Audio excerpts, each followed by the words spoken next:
TNT load.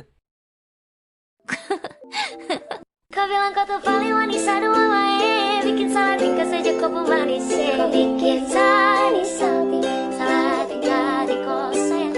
Kau bilang kau tuh paling wanita dua wae. Bikin salah tingkah saja kau pemanis. Kau bikin Sani salty, salah tingkah di kau sayang. Magkano? Ha? Maalam pala siya magtagalog. Kala ko Englishera. 20 pesos lang po. Yun lang ba? Opo. Can I buy some load? Kakagulat ka naman, boy. Bigla-bigla ka nag-i-English. Kinamalayan ko ba nagtatagalog yun? Mukha kasing foreigner. Kilala nyo ba yun? Apo ni Aling Bear na yun. Bakit? Crush mo? Hey! College student na yun. Baka walang pasok yun ngayon. Matik, doon na lagi bibili si Rio. Ang sabi mo? Aray! Aray! Aray! Aray!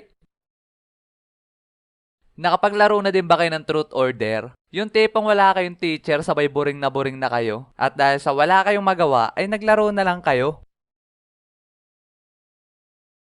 Ang boring. Kaya nga. Tara na lang kaya maglaro. Ano naman lalaroin natin? Truth or dare. Gusto nyo? Boring naman nun. Ano ba maganda laruin? Eto na lang. Gawin na lang natin puro dare. Ang baduy kasi pag may truth, puro dare lang.